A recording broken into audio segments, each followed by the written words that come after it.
여러분 안녕하십니까? 심규진 스페인 IE 대학교 조교수가 윤석열 대통령의 결기가 결국 우파 진영을 살렸다고 분석했습니다. 심 교수는 지난 2023년 12월 출간한 73년생 한동훈을 통해 정치인으로 변신한 한동훈 전 법무장관에 대한 상당한 기대감을 표명했으나 시간이 흐를수록 그의 여러가지 문제점이 드러나면서 한동훈을 사실상 손절한 여성지식인입니다. 이 소식과 함께 최근 구속 수감 중에도 급등하고 있는 윤석열 대통령의 지지율이 드디어 50%를 넘어 51%로 나타났다는 최신 여론조사를 소개해드리도록 하겠습니다.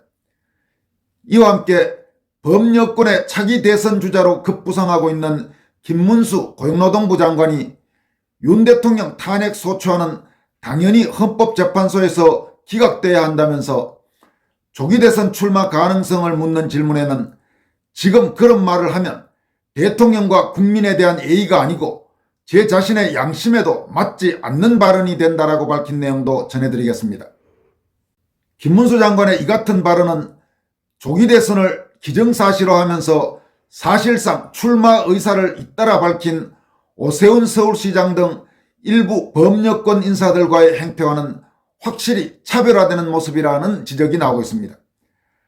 먼저 73년생 한동훈의 저자인 심규진 교수는 자신의 소셜미디어에 올린 윤석열 대통령의 결기가 결국 우파 진영을 살렸습니다라는 제목의 글을 통해 다음과 같이 밝혔습니다.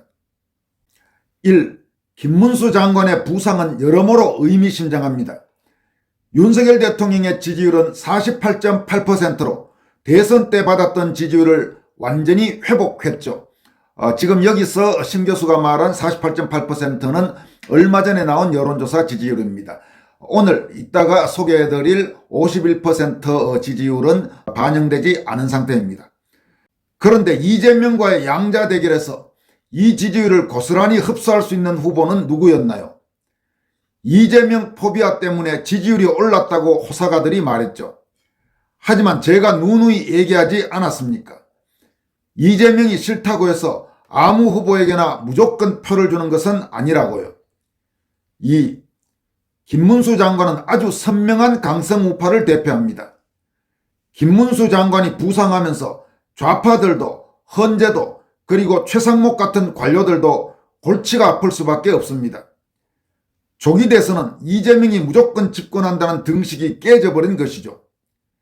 게다가 이들이 억지로 윤석열 대통령을 탄압하려 하면 할수록 김문수 장관이 그 지지를 고스란히 흡수하게 되기 때문에 아무리 윤석열 대통령을 탄압해도 정치적 실익이 이재명에게 돌아가지 않는 것입니다.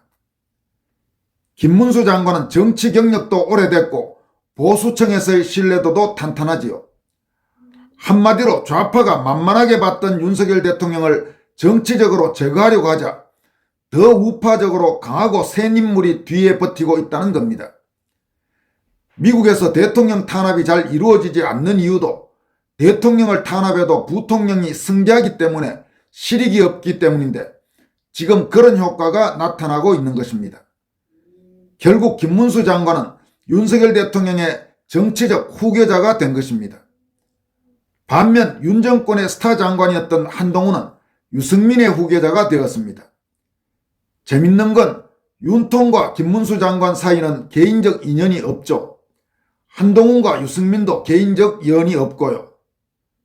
유승민은 친박이었는데 박통을 배신한 사람으로 여겨지고 한동훈은 윤통에 아끼는 후배였는데 역시 배신자로 여겨지는 점도 참 공교롭네요. 40년간 정치 생활을 통해 투쟁력, 실행력, 경험, 검증된 정치력을 보여준 김문수 장관이 있기 때문에 보수 우파 진영은 쉽게 무너지지 않는 것이죠. 제가 누누이 강조했던 현재 권력과 미래 권력의 파트너십, 결속력이 단단하다면 진영은 절대 무너지지 않습니다. 이런 진영을 만든 것은 윤석열 대통령의 용기 있는 결단, 단호한 의지, 그리고 꺾이지 않는 전투력이었던 것입니다. 여러분 정말로 지금 이런 상황에서도 한국의 우파 진영, 보수우파, 자유우파 진영이 무너지지 않고 윤석열 대통령과 국민의힘 지지율이 오히려 높아진 것은 무엇보다도 윤석열 대통령의 저 결기가 가장 큰 역할을 했다고 봐야 됩니다. 만약 윤석열 대통령이 무너져버리고 제대로 저항하는 모습을 보이지 않았다면 지금 전반적으로 완전히 더불어민주당 판이 돼버렸을 겁니다. 그리고 최상목 대통령 권한대행을 비롯한 관료 조직들도 이미 더불어민주당의 항복에서 더불어민주당이 시키는 대로 할 수밖에 없는 그런 처지가 됐을 겁니다. 그러나 윤석열 대통령이 아주 강하게 버티고 있고 심규진 교수가 지적한 대로 윤석열 대통령의 정치적 후계자 성격으로 윤 대통령보다도 더 종북 좌파 세력들이 경악하는 김문수 장관이 있기 때문에 윤석열 대통령을 설사 쫓아낸다 하더라도 김문수 장관과 이재명이 붙어서 이재명이 반드시 이길 수 있다는 자신감이 점점 없어지는 것입니다. 지금 상태에서는 물론 당연히 우리가 윤석열 대통령의 복귀를 위해서 최대한 노력해야 됩니다. 탄핵 기각을 위해서도 노력해야 되고 지금 상태에서 조기 대선 운운하는 것은 절대로 말이 안 되는 이야기입니다만은 적어도 김문수 장관이 버티고 있다는 것이 또 윤석열 대통령에도 도움이 되고 한국의 보수우파 자유우파 진영에도 도움이 되는 것입니다. 만약에 범여권 후보에 지금 기껏해봐야 무슨 오세훈이니 혹은 한동훈이니 이런 사람들만 있다고 생각한다면 얼마나 깝깝한 상황이겠습니까? 만약에 한동훈이나 오세훈이나 이런 사람들이 범여권 국민의힘으로 대표되는 범여권 대선 후보가 된다면 시청자 여러분들은 그 사람한테 정말 표를 찍고 싶겠습니까? 정말로 얼마나 고민을 해야 되며 아마 상당수는 그렇다고 물론 이재명을 찍지는 않겠지만 투표장에 나가지 않을 것입니다. 저만 하더라도 한동훈 같은 사람이 만에 하나 그럴 가능성이 이제 거의 없어졌다고 봅니다만은 국민의힘 대통령 후보가 된다면 한동훈에게 표를 찍기 싫은 게 솔직한 지금 심정입니다. 오세훈 역시 마찬가지입니다. 그런 상황에서 김문수 장관이라는 보다 선명한 후보가 잠재적으로 있다는 것만으로도 한국의 보수우파, 자유우파 진영에는 큰 힘이 된다고 할 수 있습니다.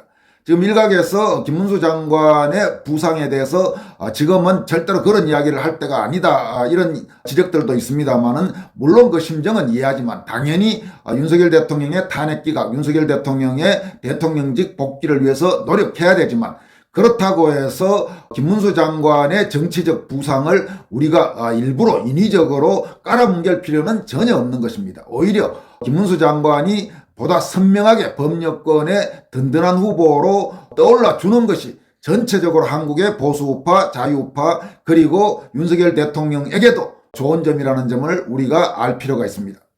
신규진 교수는 이어서 다음과 같이 밝히고 있습니다. 3. 이제 헌재가 다급해진 모습을 보이고 있습니다.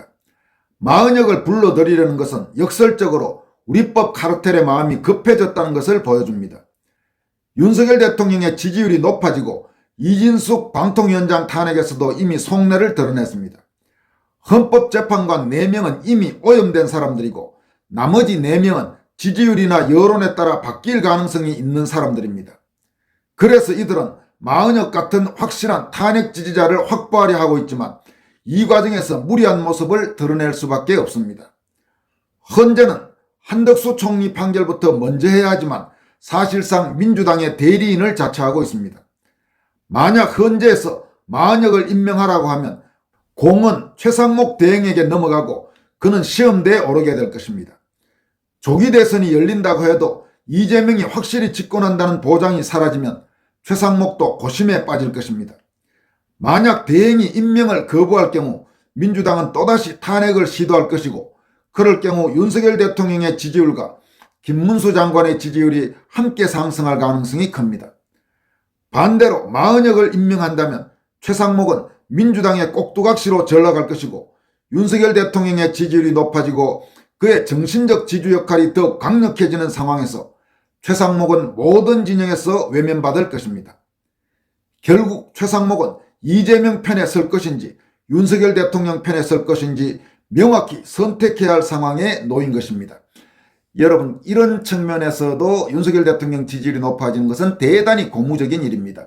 최상목 대행 입장에서도 윤 대통령 지지율이 지금처럼 계속 높아지고 더구나 오늘 지금 나온 대로 50%까지 돌파한 상태라면 이쪽 우파 진영의 눈치를 볼 수밖에 없습니다.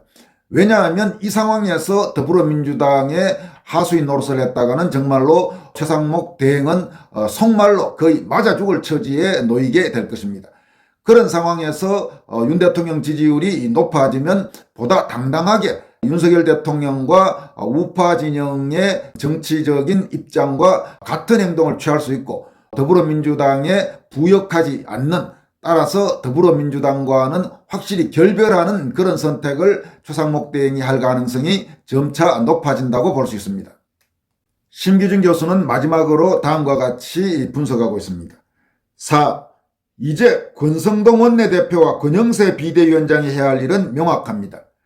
헌재의 속내가 투명해진 만큼 문형배, 이미선 등 헌재를 압박하고 최상목 대행이 제대로 일을 수행하도록 해야 합니다.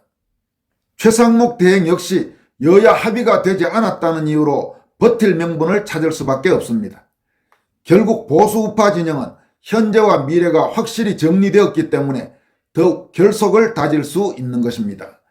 지금까지 여러분들에게 심규진 스페인 IE대학교 조교수의 윤석열 대통령의 결기가 결국 우파 진영을 살렸다, 이런 분석글을 소개해드렸습니다. 심규진 교수가 과거 한동훈을 적극적으로 비유할 때는 상당히 나는 비판적인 입장이었습니다만은 최근 심규진 교수의 분석은 예리한 면이 많습니다. 읽어볼 만한 내용들이 상당히 많아졌습니다. 다음 소식입니다. 윤석열 대통령에 대한 지지도가 50%를 넘었다는 여론조사 결과가 오늘 나왔습니다. 비상계엄 선포 이후에는 말할 것도 없고 아마 윤석열 대통령 지지도가 과반, 그러니까 50%를 넘어선 게 취임 이후 사실상 거의 없었을 겁니다. 왜냐하면 더불어민주당의 정치적 지지 기반인 호남 지역을 중심으로 해서 강고한 반대 세력이 있었기 때문에 거의 윤 대통령 취임 후 지지율은 많아도 40%대, 그렇지 않으면 30%대나 심지어 20%대까지 떨어졌던 적도 있었습니다. 지금 구속 수감된 상태에서 오히려 지지율이 급등하면서 드디어 50%를 넘어선 것입니다. 대통령에 당선될 때 지지율보다도 더 높아졌습니다. 여론조사 전문기관인 여론조사 공정이 펜앤마이크 의뢰로 지난 2일과 3일 이틀간 전국 만 18세 이상 남녀 1,002명을 대상으로 실시한 여론조사에서 윤석열 대통령 지지도는 51.0%로 조사됐습니다. 반면 지지하지 않는다는 47.8%였고 잘 모르겠다는 1.1%였습니다. 이번에 나타난 윤 대통령 지지도는 직전 조사보다 2.9%포인트 올랐고 지지하지 않는다는 4.2%포인트가 내렸습니다.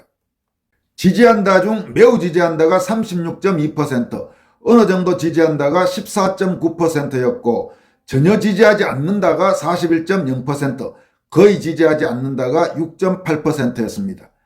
윤 대통령의 지지도를 지역별로 보면 서울이 46.5%, 경기 인천이 52.1%, 대전, 세종, 충남북 등 충청권이 53.4%, 광주, 전남북 등 호남권이 42.4%, 대구, 경북이 53.6%, 부산, 울산, 경남이 56.2%, 강원, 제주가 52.6%였습니다.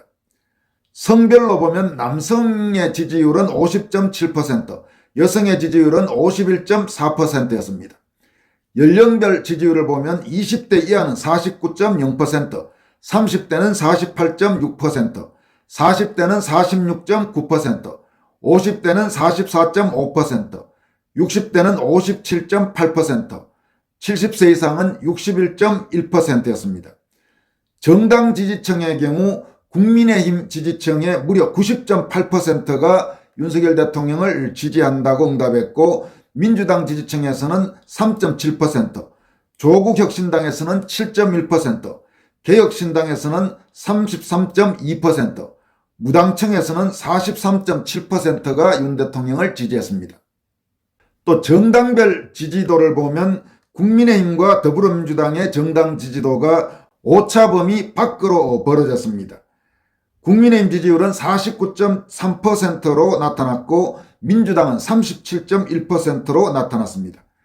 국민의힘은 직전 조사보다 3.1%포인트 오른 반면 민주당은 3.9%포인트 하락했습니다. 이에 따라 양당 간 지지율 격차는 12.2%로 오차 범위를 벗어나는 차이를 보였습니다. 그 외 정당의 지지율은 조국혁신당이 2.7%, 개혁신당이 1.7%, 진보당이 0.7%였고 기타 1.8%, 없음 6.1%, 잘 모르겠다 0.6%였습니다. 이어서 전해드릴 소식은 김문수 고용노동부 장관이 오늘 기자들의 질문에 답한 내용입니다. 김문수 장관은 오늘 조기 대선 출마 가능성에 대해 전혀 검토하거나 생각한 건 없다고 분명히 선을 그었습니다. 또 최근 여론조사에서 자신의 지지율이 상승세인 것과 관련해서는 국민들이 답답하니 그렇게 응답을 하는 것 같다라고 말했습니다. 김 장관은 오늘 국회에서 열린 반도체 특별법 주 52시간제 특례 도입을 위한 당정협의회 참석 후 기자들과 만난 자리에서 탄핵에 대한 재판이 진행되고 있고 대통령에 대한 계엄 수사도 계속하고 있다. 현재는 조기 대선 요인의 가능성을 단정할 수 없다면서 현재로 자신의 조기 대선 출마 가능성에 대해 전혀 검토하거나 생각한 게 없다. 이렇게 잘라 말했습니다. 김 장관은 여론조사에서 지지율이 높게 나오는데 어떻게 생각하느냐는 질문에는 국민이 답답하니까 그렇게 응답하는 것 같다. 제가 한 게 아무것도 없다. 기자간담회를 한 것도 아니고 기고문을 쓴 것도 없고 발언한 것도 고용노동부 장관으로서 통상의 일을 한 것 외에는 없지 않냐라고 말했습니다. 최근 김 장관은 차기 지도자 선호도 여론조사에서 범여권 인사 중 압도적으로 1위를 기록한 결과가 잇따라 나오면서 범여권의 유력한 차기 대선 후보로 급부상하고 있습니다. 그는 윤석열 대통령 탄핵소추안이 헌법재판소에서 기각돼야 하는지 묻는 말에는 당연히 그렇게 생각한다면서 우리나라 대통령이 계속 다 탄핵되고 불행한 역사를 계속 겪어나가는 것은 국민 누구도 원하지 않을 거라 본다라고 답했습니다. 탄핵소추안이 인용되면 대선 출마를 선언할 수 있는지를 묻자 지금 그런 말을 하면 대통령과 국민에 대한 예의가 아니고 제 자신의 양심에도 맞지 않는 그런 발언이 된다고 답변했습니다. 최근 여당 의원들이 윤 대통령을 면회하는 것에 대한 일각에서 나오는 비판에 대해서는 면회하는 것이 내란 동조가 되느냐면서 우리 대통령은 아직까지 1심 판결도 안 하지 않나, 기소만 됐다 뿐이지 유죄로 추정해 면회도 가지 않아야 된다는 이런 이야기는 너무나 비인간적이고 가혹한 말씀이 아닌가라고 반박했습니다. 김 장관은 지난달 11일 열린 12.3 비상계엄 사태 국회 긴급 현안 질문 당시 서영교 민주당 의원의 국무위원 사과 요구를 유일하게 거부한 국무위원입니다. 김 장관은 이에 대해 국무총리를 바른대로 모셔다가 질의하는 건 국회의원의 권리라면서 그러나 국무위원 전원이 일어서 무조건 사과하라고 저를 강요하는 건 국회의원의 권한을 넘는, 금도를 넘는 직권남용이라고 비판했습니다. 여러분, 김문수 장관의 지지율이 왜 오르는지 이런 발언 하나 그리고 행동 하나 보면 확실히 다른 법여권 상당수 인사들과는 뭔가 다르죠. 어느 상황에서 해야 될 말과 해서는 안 될 말, 해야 될 행동과 해서는 안 되는 행동을 확실히 알고 발언하고 그렇게 행동하는 모습에 많은 국민들이 김문수 장관을 재평가하는 것 아닌가 이런 생각을 하게 됩니다. 지금까지 권선할TV였습니다. 고맙습니다.